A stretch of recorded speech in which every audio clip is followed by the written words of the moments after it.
Muy buenas amigos de Agenda Económica. Gracias por estar una vez más en este programa que lo producimos con mucho placer para todos ustedes. Hoy vamos a compartir el mismo con nuestro amigo Fabricio Gómez Mazara. Fabricio Gómez Mazara no necesita presentación, pero por si acaso, yo tengo que decirle que es un gran economista, consultor económico, ya empresario privado, según me dijo él, porque ya Fabricio... la demanda de su servicio lo han puesto a hacer ahora en términos privado. Así que tiene menos tiempo, pero tiene más trabajo, ¿verdad? Así que gracias a Fabricio por estar con nosotros. Gracias, Ezequiel, un honor estar contigo y verte lo bien que te mantienes. Sí. Es una lucha, ¿oíste? Una lucha. Pero hay mucho trabajo también. Claro. Contigo vamos a hablar de lo que sabemos tú y yo. Yo de hacerte preguntas y tú de contestarla. Porque yo de economía no sé mucho como tú, pero se hace la pregunta. Mira, hay un tema, Fabricio, que tú estás tratando recientemente, pero yo vengo tratándolo. Y creo que tú y yo lo hemos tratado también en este programa por mucho tiempo. Porque es una preocupación para todos los que tenemos responsabilidad económica y responsabilidad social, que es el problema fiscal, el problema de deuda. Yo siempre he dicho que a mí no me gusta ver la deuda con relación al Producto Interno Bruto. Aunque lógicamente es una variable a tomar en cuenta para econometrizar el asunto. Pero llega el momento, y yo creo que aquí ya de 10 años para atrás, llegó el momento en que nosotros no podemos solamente ver la deuda con el Producto Interno Bruto. Te reitero, es una variable para fines de las calificaciones, que coño, pero está bien, mira qué bien. Nosotros, ahora mismo el ministro de Hacienda, Jochi Vicente, nos dice que bajó 5 puntos, prácticamente 500 puntos básicos, o sea, 5% de 49 a 44 con relación en un periodo X. Pero sucede, y de ahí te dejo ya, después que haga yo la pregunta ya completa, que no es un secreto que en los últimos 3 años nuestra deuda absoluta ha subido 15.600 millones de dólares. O sea, la deuda es más alta, claro, aunque con relación al Producto Interno Bruto es menor.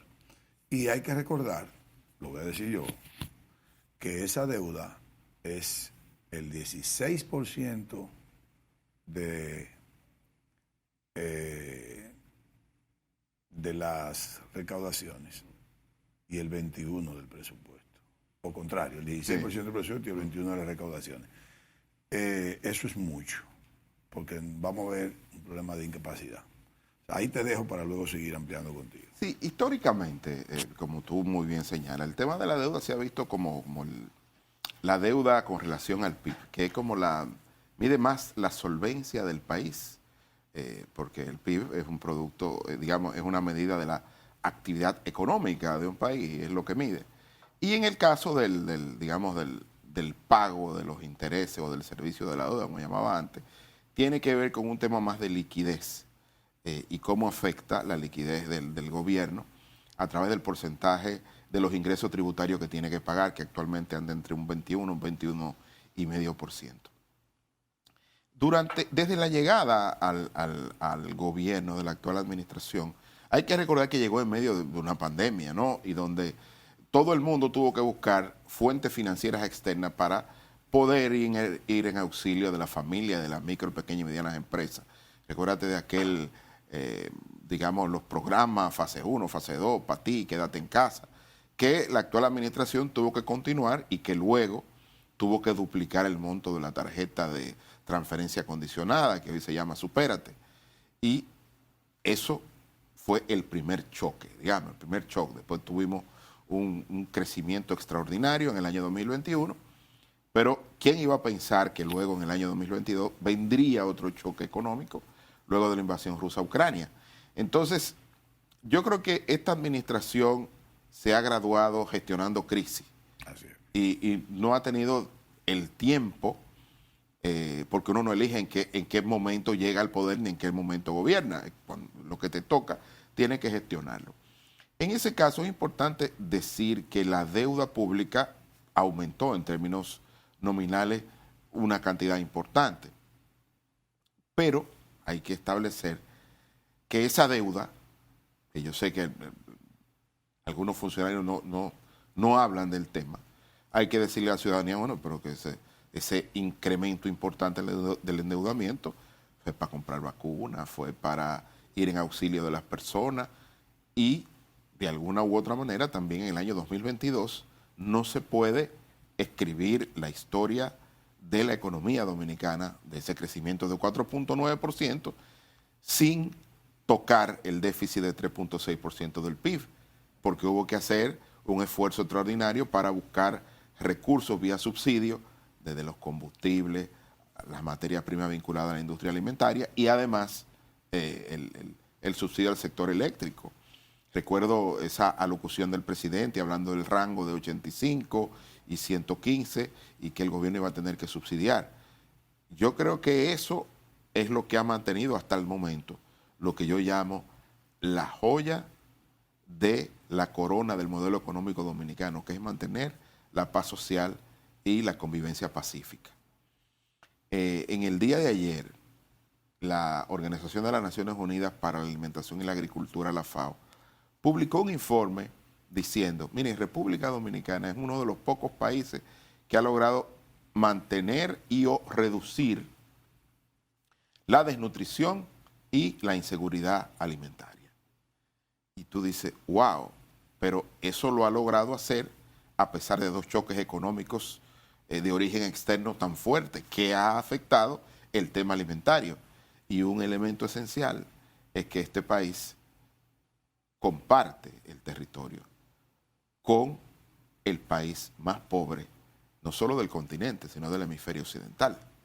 Entonces, haber logrado esos resultados habla bien de la política y de la estrategia agroalimentaria que fue capaz de enfrentar estos choques externos consecutivos. Entonces, cuando uno habla de que ha crecido la deuda, sí, ha crecido indiscutiblemente, y que hoy hay un tema de liquidez, porque si hay ya un 21,5% de los ingresos tributarios que hay que destinar al pago de la deuda pública, pues lógicamente que hay que ver por el lado de los ingresos cómo puede buscarse un nuevo equilibrio de cara al futuro. Pero ese ha sido el costo de mantener la estabilidad macroeconómica, pero sobre todas las cosas, la paz social y la convivencia pacífica. Y porque yo creo que la humanidad, a todos nos ha afectado el COVID y todos estos temas, yo creo que es importante construir un relato de cara al futuro. Yo sé que lo urgente pospone lo importante. Cuando tú tienes que enfrentar una crisis, eso es lo que va primero, esa es la prioridad. Pero tiene que haber un relato, de decir, miren, el gasto público o las políticas públicas tienen como objetivo mejorar la calidad de vida de las personas. Ese es el objetivo. Claro, con una serie de restricciones que te impone la democracia y que te impone también la economía internacional. Tú no puedes ver de forma infinita, tú tienes que manejar el tema de la deuda. Pero es el momento de retomar, porque los ciudadanos tienen que escuchar un relato. Todos los gobiernos, todas las instituciones tienen que decirle a sus gobernados o a sus clientes un relato. Esta administración debe de construir el relato. ¿Qué quiere decir un relato? ¿Cómo encontramos el país cuando llegamos? ¿Dónde estamos? Y lo más importante, ¿hacia dónde vamos? Yo creo que es hora de construir ese relato. Hay relatos sueltos. Hay que buscar uno con un hilo conductor que le permita a los ciudadanos dimensionar lo que ha pasado, porque es que ha pasado muchas cosas en poco tiempo. Y no hemos sentado a respirar y a decir, oye, sobrevivimos a una pandemia y estamos saliendo de una de las crisis más importantes que ha tenido la humanidad, que es este tema inflacionario, que sigue siendo hoy el dolor de cabeza de los bancos centrales en el mundo. Entonces, aquí yo sé que estamos en un mundo disruptivo, rápido, donde las redes sociales son lo que están mandando y tener la adrenalina alta para los likes es lo que está moviendo el mundo, pero se necesita un relato propio que le explique a la ciudadanía qué es lo que ha estado pasando. Entonces, ¿tú no crees entonces que basado en tu exposición y viendo las declaraciones del ministro, que al mismo tiempo en días pasados él manda una ley de responsabilidad fiscal, también está llevando un proyecto de amnistía fiscal al mismo tiempo, pero también está justificando la deuda. O sea, yo creo que en algún momento hay una contradicción, en alguna posición. Sí. Si tú estás cogiendo deuda porque tú muy bien estás planteando para qué, por qué ha crecido, ¿cómo mando yo una ley de responsabilidad fiscal donde digo que voy a reducir el gasto público en 3.5%? Cuando tú tienes un Estado que nos cuesta 18% del Producto Interno Bruto con una recaudación de 13.5%. Por eso digo, cuando tú tiene que comenzar la fiscalidad a definir la ruta crítica, ¿por dónde comienzo? Yo sé que es difícil cuando tú tienes que ir a los mercados financieros internacionales, porque todavía quedan fuentes financieras por colocar, de las que están aprobadas en el presupuesto vigente. Claro, le falta como 500 o 1.000 millones. Exacto, tú tienes que salir a los mercados financieros internacionales, porque has ido recurrentemente al mercado doméstico. Entonces tú tienes que tener, cuando tú tienes al Fondo Monetario en la revisión del artículo 4, pues tú tienes que comenzar a definir una estrategia de mediano y largo plazo, que es lo que ellos te dicen. A nosotros no nos preocupa, al organismo multilateral, no le preocupa la deuda de hoy, sino la sostenibilidad de la deuda. Correcto, correcto. Entonces creo que esa ley de responsabilidad fiscal que establece reglas fiscales de balance va a mirar más la sostenibilidad de la deuda de mediano y largo plazo. Y los otros, uno que tiene que ver con la amnistía y con la facturación electrónica, creo que por primera vez estamos viendo, usualmente las amnistías se hacen cuando viene o se va a aprobar una reforma tributaria. Aquí, en el caso de la facturación electrónica, tiene que ver más con un tema administrativo, con mejorar la gestión de los tributos, porque no implica un aumento de la figura tributaria. Claro. Pero creo que esa amnistía... Es como reducir la evasión. Claro, la amnistía lo que te está dando una facilidad para ponerte al día, para cuando corran esa facturación electrónica y hagan los barridos que se hacen usualmente, pues tú previamente tengas la manera de que el ponerte al día en el pago de tus impuestos, en el término histórico, no signifique, digamos, tener que cerrar tu negocio, en el caso de una persona moral, ¿no? Y creo que eso también deja ver que en el corto plazo la actual administración está buscando unos recursos adicionales para mantener... Está buscando 6.000 millones. Para mantener, yo creo que un poco más, para mantener el tope del déficit de este año ante un crecimiento económico por debajo del producto potencial, como lo vamos a tener este año. Entonces yo creo que esos son, por eso digo que hay que definir la ruta crítica de la fiscalidad, porque uno entiende que esa amnistía y esa ley de facturación electrónica lo que están buscando es levantar recursos de corto plazo. Independientemente de la facturación electrónica, que es una diríamos, las razones principales por someterle al asunto de la amnistía, ¿qué tú crees? ¿Qué te parece a ti el asunto de las amnistías? Porque a mí me han hecho la pregunta, yo di mi contestación, no te voy a dar la mía ahora, porque no te estoy preguntando a ti. Pero es como, y lo confieso aquí públicamente, yo dejé de pagar el permiso de mi arma. Mi arma no es ilegal, simplemente no tiene permiso actualizado. Y no me la pueden quitar porque mi arma es legal. Yo la compré y le saqué su permiso y todo eso. Pero realmente yo tengo dos incongruencias ahí. Primero, el permiso de las armas no puede durar un año. Claro. Debe durar 4 o 5 años, como dura una licencia, como dura un pasaporte, tú sacarlo. Que si tú quieres hacerle alguna prueba psicológica a la gente, eso tú puedes buscar otra manera de que el paciente, tal vez la falsifiquen, con su psicólogo de cabecera, te certifique que el individuo está apto todavía para ir. Tú vas depositando la hoja como un requisito en línea, ni siquiera hay que llevarla allá. Y segundo, que siempre hay amnistía. Actual que dura 4 años, pasa y dice un ministro cuando llega que va a dar una gracia que al que tiene más de 10 años, que pague 2 es suficiente. Entonces, yo voy a esperar mis 10 años para ver cuándo se le ocurre dar una amnistía y pagar 2 años. Mira, yo nunca he estado de acuerdo con las amnistías. Ahora sí entiendo que nosotros tenemos el problema es nuestra estructura tributaria. Nosotros tenemos una estructura... Que es compleja, dices tú, y lo decimos todos.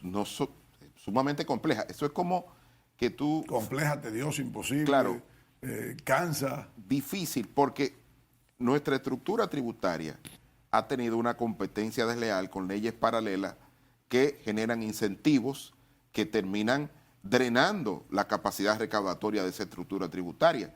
Cuando vemos todas las leyes de incentivos que terminan en exenciones y por eso tenemos ese gasto tributario tan alto. Es como si tú fueras a sacar agua con un recipiente que está pinchado.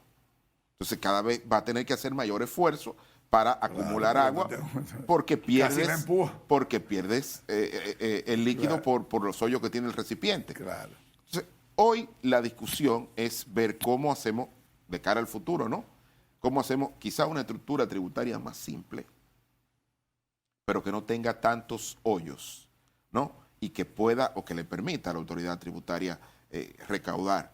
Porque, repito, tú dices, este es un país que tiene 18% de gasto público, a pesar de que el gasto de capital se ha ido reduciendo, porque cuando uno mira el gasto primario, lo que ha crecido fuertemente es el pago de la deuda y el 4% que destinamos para la educación. Que están 275 mil millones de pesos claro. este año. Entonces, yo creo que tenemos que mirar de cara al futuro, repito, porque cuando hablo de un relato, es un relato público que le diga a la sociedad, señores, ya estamos llegando a un punto donde hay que buscar más recursos para pagar la función gubernamental.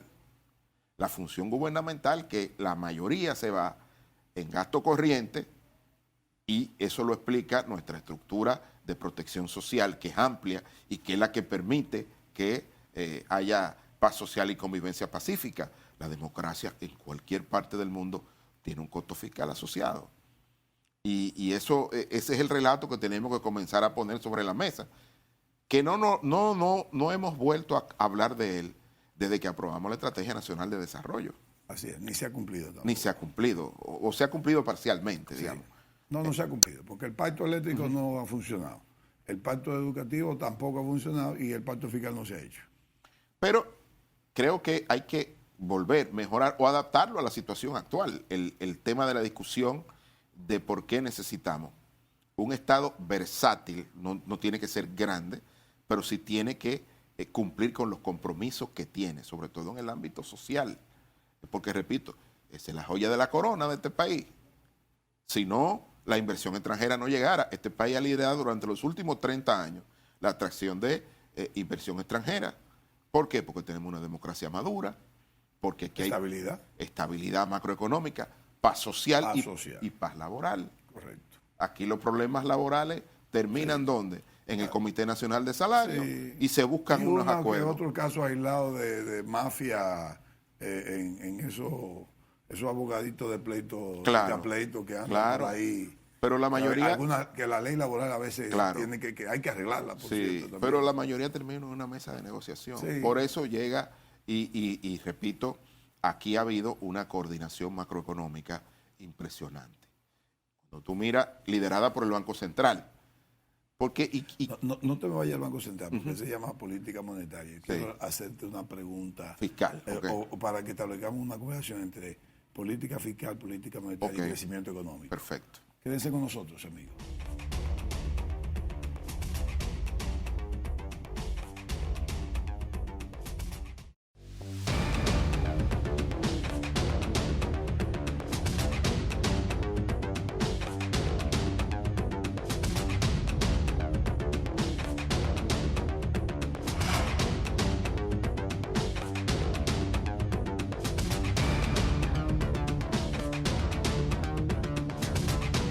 Continuamos con Fabricio Gómez Mazara. Mira, este gobierno tiene 3 años, poquito menos de 3 años. Estamos en julio, le falta un mes para 3 años precisamente. Tiene 35 meses de gobierno este periodo. Yo vengo desde hace más de 10 años y a partir del año 2012 fue que con más énfasis lo he hecho. Bueno, sí, entonces serían 11 años. Hablando del problema fiscal nuestro. Danilo Medina gana en el 2012 y a finales de agosto del mismo mes comienza a tener un discurso de que él necesita más dinero en el presupuesto, que tiene que hacer una reforma fiscal. Hace unas propuestas que la parte mediática, los empresarios, con algunos con razón, otros no tanta, finalmente lo dejaron en una aspiración que él tenía de recibir 80, 85, 90 mil millones de pesos, al final fue con 26 mil millones que se tuvo que conformar. Ahí salió el 1% al derecho a circulación, 1% del valor de vehículos, que nunca se aplicó, por cierto, nunca se aplicó. Está ahí y en el presupuesto cada año tienen que ponerle dispensa a ese impuesto. Puso el impuesto distorsionante del 0.15% a las transacciones bancarias, por así decirlo, que ese le hemos dicho que es distorsionante y hemos demostrado muchas veces. Entonces, al final, él no quiso hacer, le tenía posibilidad de hacerlo en el 13, 14, 15 ya no lo iba a hacer porque tenía su proyecto de reelección. El 16 no lo hizo y dijo bien claro, parece que había otros proyectos políticos también, y no hizo ninguna reforma fiscal. Eso fue creando una especie de problemas de déficit fiscal y déficit presupuestario permanente. Y yo no descanso en criticar esa parte. Cuando el presidente Abinader ganó, todos, menos yo, que tal vez soy el que menos calificación académica tiene para fines de hacer propuestas económicas en el país. Lo digo con humildad, no es que me estoy poniendo por debajo, es con humildad que tengo. Decía todo el mundo, incluyendo mi compañero Luis Manuel Piantini, Jairo Severino, recuerdo también en sus intervenciones acá, que decían que no era momento que en el año 2021 empezáramos con reforma fiscal, porque venía como una crisis, y yo decía que era lo contrario. Yo decía, si el presidente Abinader se atreve y hace la reforma fiscal ahora, que le pueden perdonar cualquier cosa que él haga, él tiene 3 años para demostrar si tenía razón o no tenía razón. Lo que pasa es que él mismo tiene que convencerse de si políticamente a él le conviene en el futuro eso. Bueno, lógicamente pasó el año 2021, 2022, 2023. 2023 no va a ser reforma fiscal, preelectoral. Claro. Y el 2024 no vamos a empezar con eso. Pero yo sí sé, no es que nadie me lo ha dicho, pero todo lo que tú lees, las señales de humo que te da el gobierno, es que tiene un proyecto de reforma fiscal engavetado. Entonces yo digo dos cosas. Si el presidente Abinader se reelige, que esas son las tendencias, esa reforma empieza el 1 de septiembre. Si por casualidad no se reelige, esa reforma fiscal va a durar un chin más todavía. Y tendremos un 25 fácilmente sin reforma fiscal. Ahí voy. La pregunta va. Hemos tenido crecimiento sostenido por 21 años, 19 años, desde el 2004 para acá. ¿Crees tú, como creo yo, que lamentablemente ese crecimiento ha estado cargado en la espalda de la política monetaria? Y a partir de ahí, yo quiero que tú hagas propuestas, si se quiere, y haga una posición más amplia, cógete el tiempo que quiera. Yo digo que ya no se necesita una reforma fiscal, se necesita un programa fiscal a largo plazo. Programa fiscal, que la gente dice, es un disparate tuyo, porque eso es lo mismo. No. Reforma fiscal se puede ver como que yo lo voy a aplicar y ya, y puedo pasar 10 años más. No. Una reforma fiscal es que yo diga, voy a aprobar un proyecto, un programa fiscal, donde para el año 2025 voy a aplicar esto, para el 2026 esto, para el 2027. Ese es más escalonado, ¿no? Sí, ¿por qué? Porque yo no voy a lograr de un año para otro un 3% del Producto Interno Bruto en ingresos fiscales, pero sí puedo decir que para el año 2044 yo tengo que tener un 22, un 23%, y acompañado de una responsabilidad fiscal, yo puedo lograr el desarrollo sostenido, el crecimiento sostenido y una sostenibilidad de la deuda. Mira, Escúchame no. la posición tan amplia. Es un tema. Los temas fiscales son complejos. Muy complejo. Son muy complejos porque, como tú dices, aquí hay ganadores y perdedores de los procesos. Y es donde casi nadie se pone de acuerdo. Claro, porque hay ganadores y perdedores, ¿no? Sí. El juego aquí es más suma cero. Y donde el gobierno termina compensando también a los perdedores de alguna manera, ¿no? Y viene la política, y viene claro, la gente y lo otro. Y la Estrategia Nacional de Desarrollo, y perdóname que la recuerde, Dale. no porque yo no participé, digamos, sí, vi el documento al final, ¿no? Pero sí, distinguidos colegas y amigos, que me merecen todo el respeto, trabajaron en ella. Establecía estas reglas fiscales, a grandes rasgos, y el tema de ir aumentando la presión tributaria en el tiempo. Bueno, pero como tú dices, eso se ha quedado un poco en la pata de los caballos. El hecho de que el ministro de Hacienda envíe la ley de responsabilidad fiscal ya de alguna manera implica una regla que hay que cumplirse. Algunos amigos habían dicho que aquí históricamente se había estado cumpliendo una regla no escrita y no declarada, con lo cual no era regla, porque la regla tiene que estar escrita y conocida por todos los actores, que era lo que ellos llamaban la regla de oro, ¿no?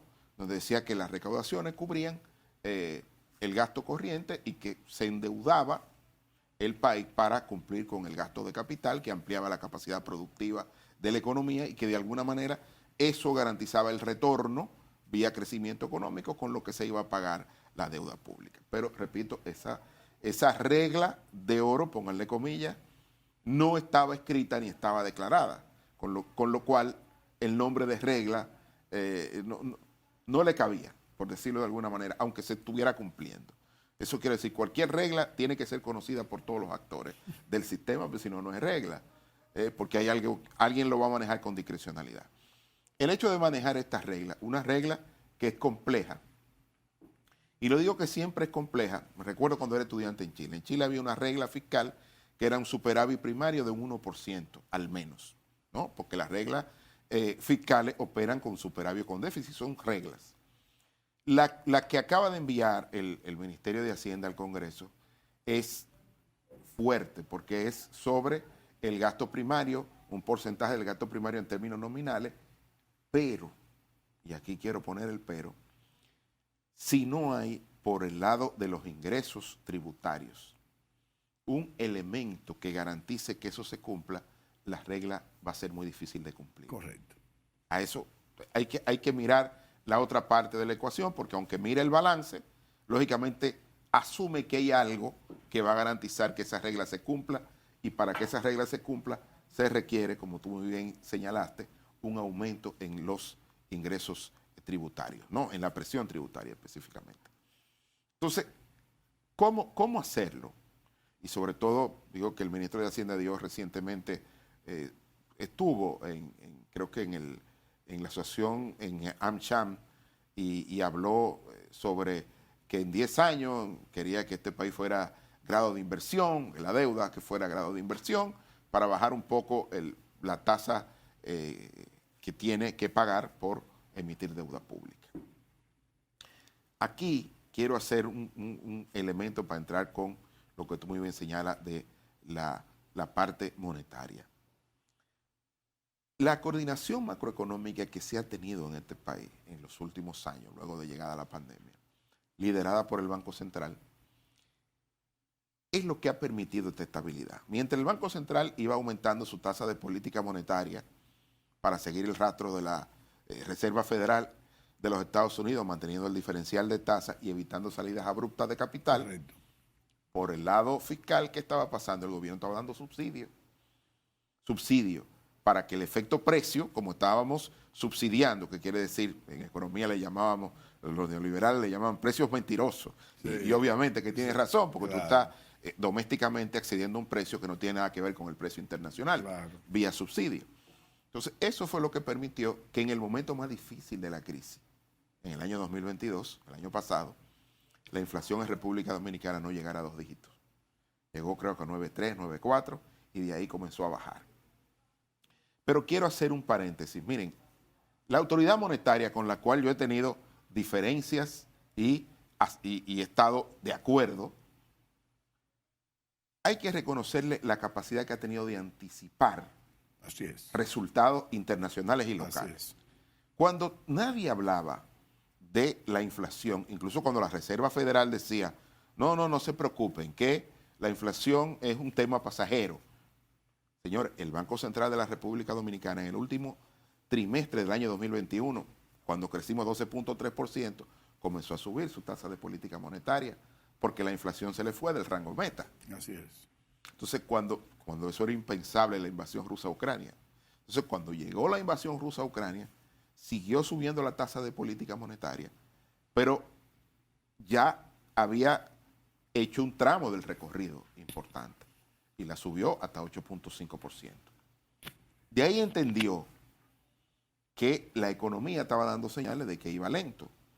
Iba lenta la actividad económica y se vio en el primer cuatrimestre de este año con 1.2% del IMAE, que es el índice mensual de actividad económica.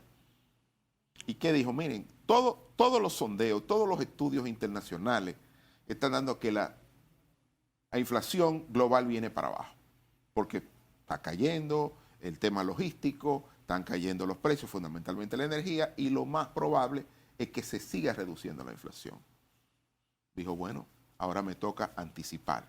Claro, con un elemento esencial, condicionó la reducción de su tasa de política monetaria. Dijo, siempre y cuando la inflación caiga dentro del rango meta, la autoridad monetaria tomará medidas pertinentes para empujar la tasa. Bueno, ya. Y tomó la tríada de medidas que estamos viendo aquí de estímulo monetario, que es lo que augura que la economía pueda crecer en la vecindad del 4%. Como tú dices, la política monetaria ha cumplido un rol importante. En exceso. Claro. Ahora, las decisiones de la política monetaria, cuando digo la tríada, primero fue la reducción de la tasa de política monetaria de 8.5 a 8 y después a 7.75. 75 puntos base, mientras la FED está hablando de que probablemente suba 25 puntos base más, a pesar de la caída de la inflación recientemente. El otro, la facilidad de liquidez rápida y el tema de la liberación del 2% del encaje legal, que era 34 mil millones de pesos. Bueno, ya eso ha comenzado a tener un efecto y ha reducido la tasa de interés, la tasa de interés activa. ¿Qué significa eso? Que el consumo privado y el gasto privado va a reaccionar como ya está reaccionando, con esta feria bancaria que están dando desde 7% para vivienda de bajo costo hasta un 10, 12%, dependiendo del plazo que tú quieras tener la tasa fija. Pero de alguna manera tenemos un Banco Central que está teniendo la capacidad de anticipar medidas. Y eso es importante porque da certeza a las decisiones de consumo e inversión desde el ámbito privado, porque, repito, el sector público tiene otras lógicas, ¿no? Cuando tú mueves la tasa de política monetaria, tú estás buscando afectar el consumo y el gasto privado. Correcto. Y yo creo que la eso... demanda agregada. La demanda agregada por el lado privado. Claro. Entonces, aquí estamos viendo este resultado, pero repito, primero fue la estrategia de coordinación macroeconómica. Subo tasa de política monetaria, aprieto, recojo la liquidez, pero al mismo tiempo subsidio el aparato productivo para que el tema inflación no afecte tanto, sobre todo a los sectores más vulnerables. Y aún así afectó. Pero ya estamos viendo que ese es un fantasma que estamos dejando detrás, ¿no? Sí.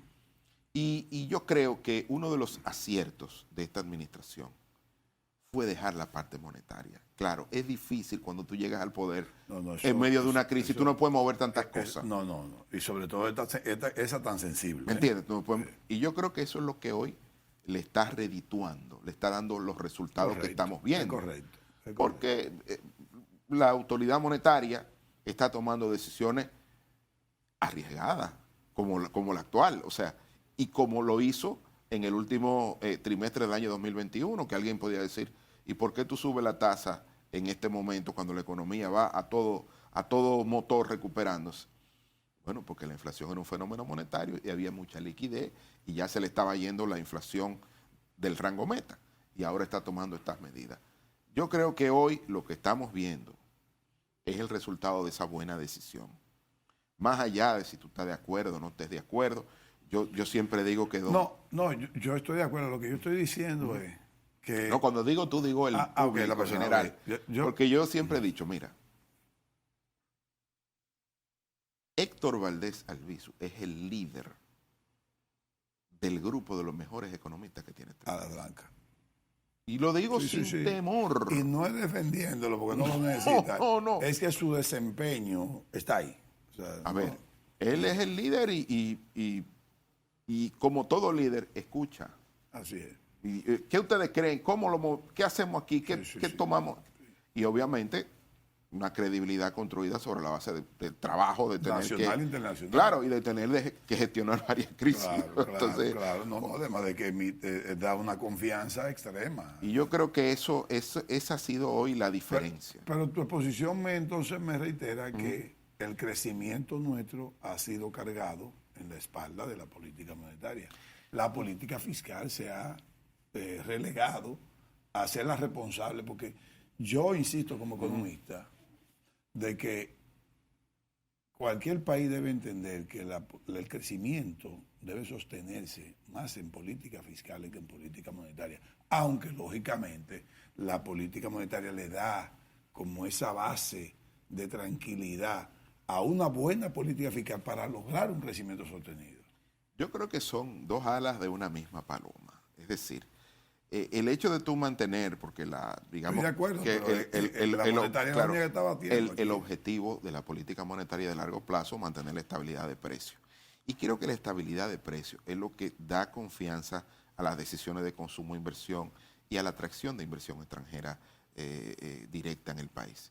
Es decir, cuando alguien apuesta y alguien que hace carry trade, que compra un título emitido por el gobierno dominicano en pesos, lo que está mirando en el tiempo es la estabilidad de precios que ha tenido la moneda dominicana y el diferencial de tasa con respecto a lo que pasa en otros países.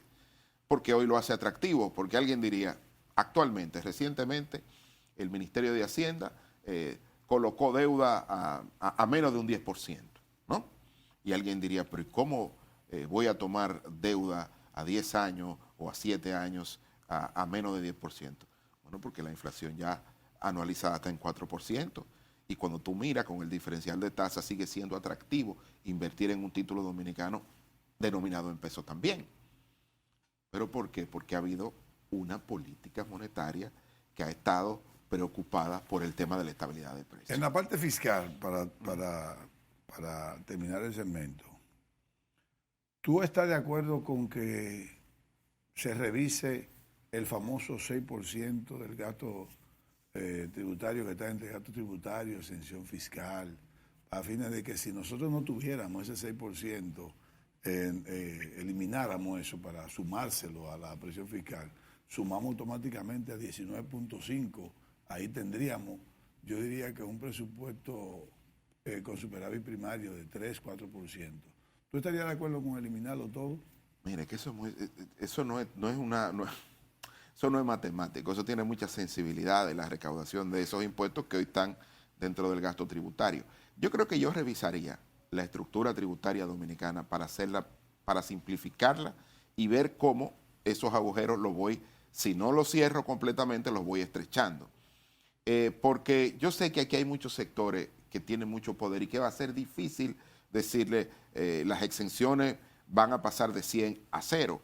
No, usted puede hacer un esquema de desmonte de las exenciones en el tiempo e ir viendo cómo esos sectores hacen conciencia, porque ya que tú eres un sector maduro, ya que tú eres un sector que compite con tus similares, con tus homólogos en la región, pues tú puedes entender que estás apostando, por ejemplo, a un destino turístico o estás apostando a un destino donde tus inversiones a largo plazo van a estar, digamos, seguras, pero para eso tienes que pagar una tasa de impuestos mayor, que es lo que garantiza la paz social y la convivencia pacífica. Fabricio, como yo te quiero dejar el próximo segmento, que es el último, para que hablemos de turismo, remesas, exportación, inversión extranjera, que eso es la parte bonita, claro, si se quiere, o sea, aunque te voy a dejar una parte fea de la inversión de capital. ¿qué tú crees? ¿Qué es lo que vamos a pasar aquí? ¿Qué va a suceder aquí con el sistema eléctrico, con ese hoyo eléctrico, ese hoyo fiscal que tenemos en la parte eléctrica? O sea, ¿cuál va a ser finalmente la solución? Que tenemos ahora un 39% de pérdida en general entre la transmisión, la comercialización, la gente que no paga, etcétera, etcétera, los fraudes. ¿Qué es lo que tú has pensado como economista y dominicano al fin? Yo creo que esa ha sido una de las partes menos lúcidas de la democracia. Esta democracia. De la democracia nuestra, de la dominicana, la que tiene tantos años. Quizás porque yo vengo del sector de telecomunicaciones, que tiene otra lógica y que ha sabido adaptarse a la informalidad de nuestro país y que sigue creciendo. Yo creo que el tema del sector eléctrico tiene que ver con una visión de que los dominicanos aún no entendemos que el servicio eléctrico cuesta producirlo. Algunos dominicanos, y te lo digo porque hicimos un estudio hace un tiempo con el BID y con Intec, donde los hogares que recibían bono luz pagaban una cifra superior en tarjetas de llamada para activar sus celulares que los que recibían de bono luz. Y ahí lo que había era una valoración del servicio completamente distinta. Claro. Entonces yo creo que hay que comenzar primero con el tema de educación cultural. Sé que hay algunos sectores mínimos que ya tienen energía prepaga, sobre todo sectores de bajos ingresos que pagan kilovatio hora muy caro, pero valoran la electricidad porque la compran y hacen un uso más racional de la misma. ¿Tú has ido al Valcarrizo donde están haciendo la estación de tren, el teleférico? De allá para acá, tú ves toda ese cordón de pobreza que yo no sé cómo se cubría, tú sabes que... ¿Y quién le va a cobrar energía eléctrica a esa gente que están en una rabalización? O sea, que es casi imposible, porque la manera como está estructurada físicamente Santo Domingo y muchas ciudades, es casi imposible. ¿Quién entra ahí a cobrarle? Bueno, lo que sucede es que entonces... Porque tendremos que dejarlo sin luz, sin energía eléctrica, lo dejamos ya. No, yo creo que aquí hay que ponerle un tope al subsidio del sector. Ahí lo desmontando, porque mira, te lo digo. No hay que populismo 1, populismo 2, populismo 3. Es que los ciudadanos de Higüey son los mismos ciudadanos de la capital. Entonces, ¿por qué los de Higüey, una parte de ellos porque allá no se pagan, allá se la quitan? Y aquí no pagan. Entonces es un tema de cultural potente, más que un tema de pago. Vamos al último cambio. Quédese con nosotros.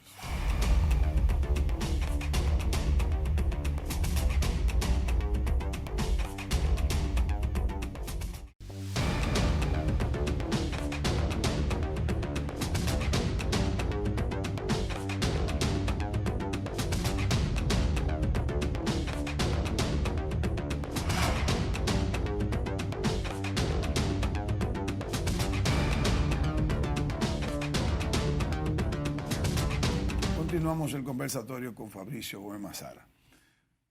Fabricio, vamos a hablar ahora un poco ya de esas variables, esas cosas que son positivas para el país, como remesa, turismo, exportación, inversión extranjera, que es lo que tú dijiste, solo da la paz social, la estabilidad macroeconómica. Pero antes de ahí, yo quiero ver... Este gobierno, en principio, muchos funcionarios, aparentemente, su inexperiencia o lo que sea, en materia económica o su desconocimiento, comenzaron a calificar el gasto de capital con la inversión de capital. Gasto e inversión siempre van a ser cosas diferentes, el diccionario te lo dice. Y ponían como inversión de capital pintar contenes, remodelar hospitales, asfaltar, y eso no es inversión de capital, eso es gasto de capital. Pero aquí hay un tema con la inversión de capital, o sea, este gobierno ha tenido, si se quiere, hasta déficit en términos de la aplicación. El año 21, cuando finalmente se dio cuenta que había un problema de inversión, lo que hicieron fue unas transferencias a los gobiernos municipales, pero esos gobiernos municipales no usaron ese dinero hasta el año 2022. Claro. ¿Qué ¿Qué puedes decirme tú del asunto de la inversión de capital? El gobierno tiene el dinero ahí, no lo gasta. Ahora mismo este gobierno tiene guardado en tesorería, está recibiendo de hecho dinero en tesorería, 380.000 millones de pesos y anda como por los 50 millones de dólares o 50.000 millones, una cosa así. Anda una cantidad en dólares y una gran cantidad en pesos. Si tiene todo ese dinero, sigue cogiendo prestado, no invierte, no tiene planteamiento de inversión. ¿Qué tú me puedes decir de eso? Mira, en principio ahí había un tema, y como tú dices, hay un costo de aprendizaje Sí, claro. en el tema público. Había un problema con los códigos SNIP, Sí, que es el sistema de inversión pública, el Sistema Nacional de sí, Inversión correcto, Pública, sí. que curiosamente Que no lo entendían. lo otorga el Ministerio de Economía, Planificación y Desarrollo, que es lo que permite que los contratistas puedan cobrar, porque eso ya llega a tesorería y de ahí entonces está en el presupuesto activo, ¿no? En el CIGEF, que ahora se ha cambiado el nombre y tengo que aprendérmelo, pero te prometo que en el próximo programa me lo voy a aprender. Yo no me lo sé tampoco. Y eso generó, de alguna manera, un retardo en habilitar los proyectos de inversión pública que estaban en cartera. Por otro lado, el tema de los fideicomisos. Un fideicomiso es más complicado de llevar a cabo que habilitar un código SNIP y ponerlo en el CIGEF y comenzar a darle recursos al contratista privado, que es quien hace las obras públicas. ¿Por qué? Porque un fideicomiso tiene que cumplir con una serie de requisitos técnicos, legales y demás, que cuando viene a recibir los recursos y a ponerlo en funcionamiento, ya ha pasado un año o ha pasado un año y medio. Y además era un tema que la burocracia local o nacional estaba comenzando a aprender. Incluso en el ámbito privado, o mejor dicho, porque el fideicomiso es un ámbito de derecho privado puramente, ¿no? Y otro elemento ha sido la Dirección General de Compras y Contrataciones Públicas, que está un joven sumamente preocupado porque se usen eficientemente los recursos públicos, pero en algún momento ya ha aprendido, en principio, uno percibía, yo puedo estar equivocado, que quería hacer eso como un tribunal, ¿no? De detección temprana de algún elemento vinculado a abuso de posición dominante o a competencia desleal entre contratistas y eso. Y eso retardó también la inversión pública. Y este es el resultado. El año pasado y el antepasado tuvimos una caída importante de la inversión pública, ¿no? El gasto capital expresado en esos elementos de carácter burocrático. No porque no tenían los recursos, porque los recursos estaban. Entonces yo creo que ese aprendizaje va a hacer que en el tiempo, yo creo que este año probablemente, por lo menos en los primeros 6 meses, han acelerado el tema de la inversión pública. Va mejor. Va mejor, pero eso es un aprendizaje. Y repito, hay que entender la administración pública, que es muy compleja. La administración pública es muy compleja. Como este más. Y hay tanta gente insatisfecha. Claro, no, y lo digo porque hay muchos colegas y amigos que vienen del sector privado. Y yo siempre le dije, miren, la gestión pública es compleja, porque un proyecto en el sector privado, si el van es positivo o cero, tú lo haces, ¿verdad? Las reglas de formulación y evaluación de proyectos. Pero en el sector público, no necesariamente que debajo de la línea te dé azul o rojo implica que no se realice. Correcto. Porque hay externalidades en este caso, ¿verdad? Y como por construcción el Estado no tiene fines de lucro, todo el tema de la evaluación social de cualquier proyecto es más compleja por el tema de las externalidades. Entonces, yo creo que le ha costado aprender, han aprendido, y que en la medida que han ido aprendiendo la gestión pública han ido mejorando los procesos. Y uno lo nota, Ahora son, digamos, menos rápidos, más reflexivos y tienen como mayor conocimiento de que las decisiones pueden empujar el crecimiento económico. Y yo creo que eso los está haciendo tener una mirada más panorámica de lo que la Sí, gestión porque pública. hasta ahora el crecimiento tampoco va lento, ¿no? No va como Sí, espera y como necesita la ¿no? Y nación. la inversión pública es importantísima para Exactamente, complementar exactamente. las decisiones Sin monetarias. que eso afecte los rangos de inflación que tenemos. No, queremos porque es que controlar. un Eso tema, es lo que hay que evitar. un elemento clásico, y por eso digo el papel del Banco Central. Es decir, como vamos a crecer por debajo del producto potencial, no hay riesgo de sobrecalentamiento y que la inflación se dispare de nuevo.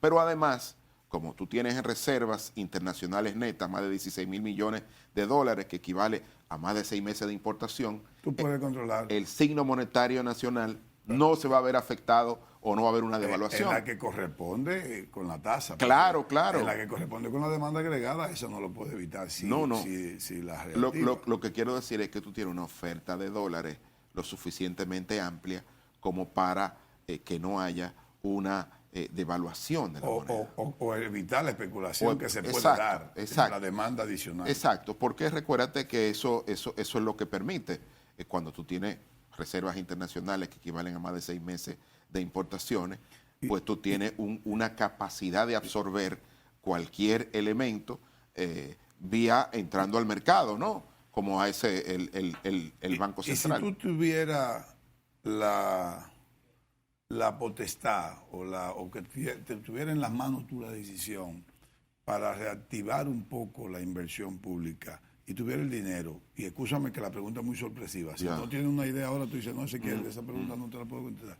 ¿Dónde tú harías, qué inversión tú harías como gobierno? Yo creo que aceleraría la inversión pública que está ahora. Por ejemplo, hay obras de infraestructura grandes que son importantísimas. La extensión del metro, que llega a los Alcarrizos, que ya está la parte del teleférico. Esa está ahí ya contabilizada, ¿no? Sí, pero esa hay que acelerarla porque esa debió haber quedado en este año y va a quedar al primer trimestre del próximo año. En Santiago, el monorriel, todo el tema de las circunvalaciones de autopistas. Terminar eso. ¿No? Acelerarlo con todos los recursos, porque al final eso va a demandar del sector privado cemento, importaciones, y va a mover el empleo también en el sector. A mí me gustaría empezar las presas que nos hacen falta a partir del año que viene. Hay una. Que son 23. Bueno, no, pues esas no las han empezado. Y faltan 23 que no han empezado. Claro, pero Monte Grande está relativamente. Esa no está 23, esa está ya contabilizada. Sí, pero está relativamente. Le falta poco para terminar, pero hay que terminarla. Sí, y necesita recursos. Sí, Fabricio, gracias por estar en el programa. Gracias a ti y voy a venir más frecuentemente. Por favor. Está bien. Gracias a ustedes por mantenerse con nosotros. Que Dios los bendiga. Hasta la próxima.